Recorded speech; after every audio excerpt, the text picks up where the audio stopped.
گرو آزاری کے ساتھ میں آپ رو نہیں رہے، لیکن دعائیں ہمارے سر کے اوپر نہیں جا رہی. کیوں؟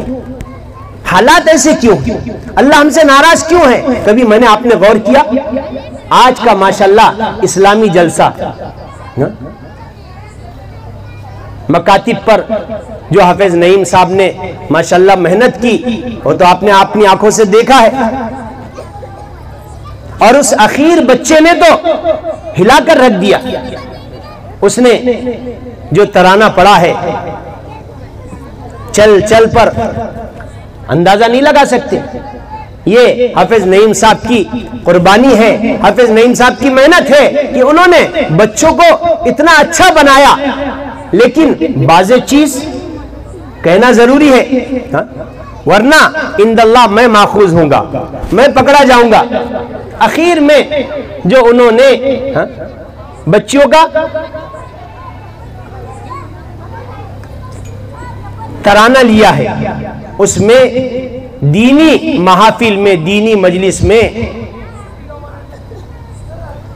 جو جھنکار ہے اور اس میں دیگر چیزیں ہیں، یہ بالکل ممنوع ہے، جائز نہیں ہے.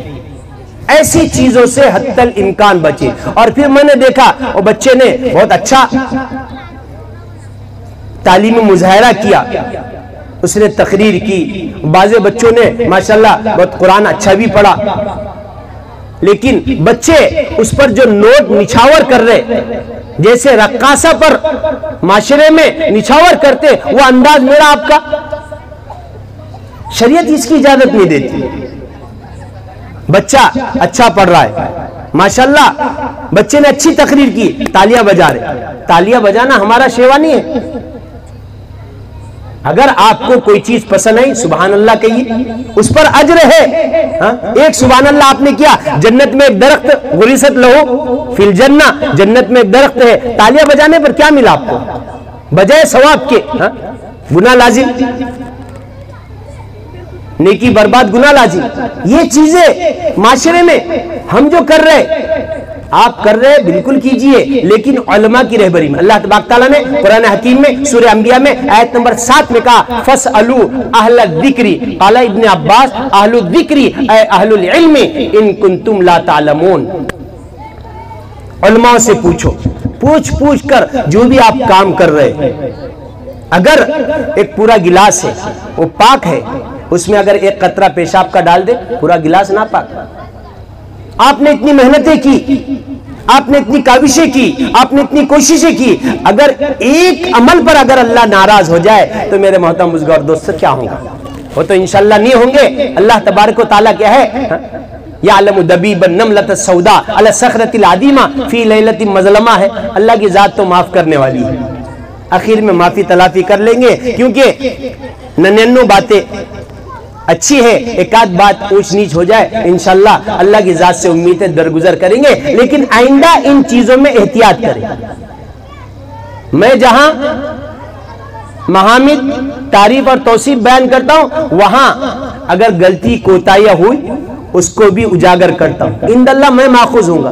میں یہاں سے چلا جاؤں گا آپ کی تعریف کر اور جو غلطی کوتاہی نہیں بتلاؤں گا تو یہ چیز اور ہوں گی، اور اللہ روز محشر میرا گریبان پکڑے گا. میں کیا کروں؟ مجھے کہنا بھی ضروری ہے. جو گناہ اعلانیہ کیا جائے اس کو اعلانیہ بتلانا فرض عین ہے.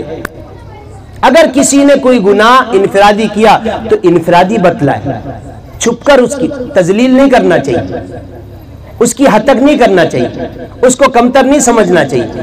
تنہائی میں اس کو ٹوکنا چاہیے، تنہائی میں اس کو بولنا چاہیے. لیکن جو گناہ اعلانیہ ہو، عام ہو، تو اس کو عام بتلانا فرض عین ہے، ضروری ہے. تو بعض چیزیں جو منکرات کے قبیل سے ہے، کیوں ہم اوامر کا حکم تو دیتے ہیں، اوامر پر کھڑے کرتے ہیں، لیکن منہیات اللہ نے جن چیزوں سے منع کیا ہے، کیونکہ قرآن میں اللہ تبارک تعالیٰ نے 28 پارے میں سورہ حشر میں آیت نمبر 7 میں وَمَا آتَاكُمُ الرَّسُولُ فَخُذُوهُ وَمَا نَهَاكُمْ عَنْهُ فَانْتَهُوا بھی کہا. جو چیز نبی لے کر آئے لے لو، جن چیزوں سے منع کیا اس سے رکنے کا ہے، اس سے باز ہونے کا ہے.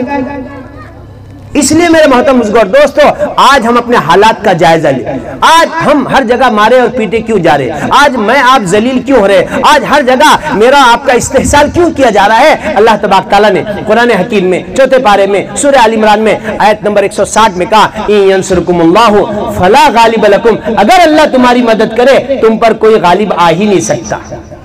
یہ آیت ہمیں بتلا رہی کہ آج امت مسلمہ کے ساتھ اللہ کی مددیں نہیں ہیں۔ اگر اللہ کی مدد ہوتی تو آج میں آپ اتنے رسوا نہیں ہوتے، میں آپ اتنے مارے اور پیٹے نہیں جاتے، میں آپ اتنے ذلیل نہیں ہوتے۔ اللہ کی مددیں آج میرے آپ کے ساتھ نہیں ہے، اس لیے ہمیں چاہیے اللہ کو راضی کرے، وہی کام کرے جس کا اللہ نے حکم دیا ہے، ان چیزوں سے باز رہے، ان چیزوں سے اپنے معاشرے کو، اپنے آپ کو بچائے۔ ابھی کل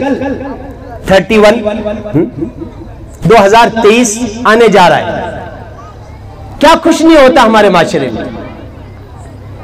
شرابیں بے محابہ پی جاتی ہے، رقص ہوتے ہیں، ناچ گانے ہوتے ہیں، اور پھر وہ کام ہوتے ہیں کہ ابلیس بھی شیطان بھی ایک جگہ بیٹھ کر میرا اور آپ کا تماشا دیکھتا ہے۔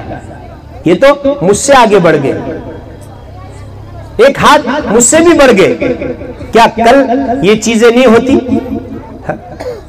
مسلمان جن کا سال محرم الحرام سے شروع ہوتا ہے، اسلامی سال جو ہے محرم سے شروع ہو رہا ہے، لیکن میرے محترم بزرگوں دوستو، ایک سال ختم ہونے پر انسان افسوس کرے، اللہ کے حضور روئے گڑ گیا ہے کہ میرے زندگی کا 1 سال کم ہو گیا ہے، اور 1 سال کا پورا محاسبہ کرے۔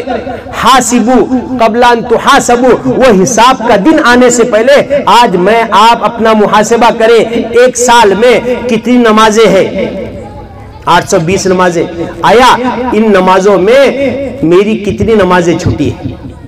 واجبات کتنے چھوٹے ہیں؟ اللہ کو میں نے کتنا ناراض کیا ہے؟ معاشرے کے حقوق میں نے ادا کیے نہیں؟ معاملات پر ہماری کیا نظر ہے؟ معاشرت پر کیا نظر ہے؟ ہمارے اخلاق صحیح ہے یا نہیں ہے؟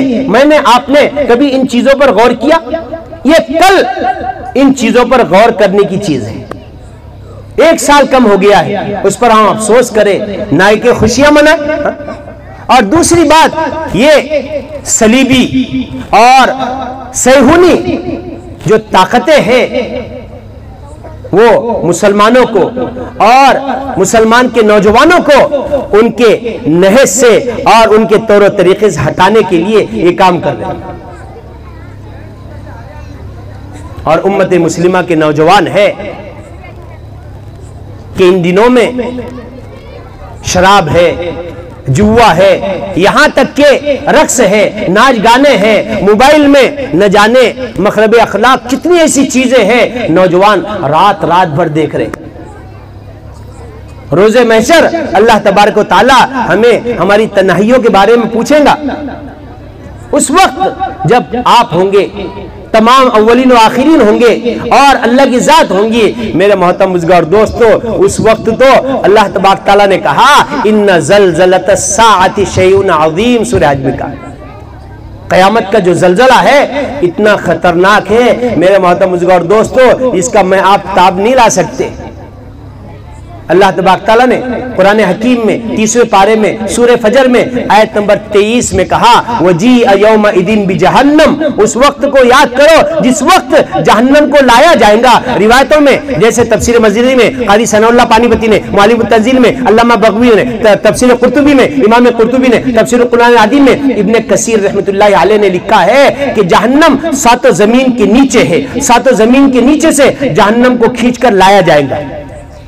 7 آسمان کے اوپر جنت ہے، 7 زمین کے نیچے جہنم ہے۔ وہ جہنم پر ایک بہت بڑی چٹان احادیث میں لکھا ہے، ابو شیخ نے کتاب العظمہ میں، وہ پتھر بڑی سل ہے، وہ سل سبز ہے، اس کا عکس جب اوپر پڑتا ہے تو یہ آسمان جو سبز نظر آتا ہے جہنم کے اس بڑے پتھر کے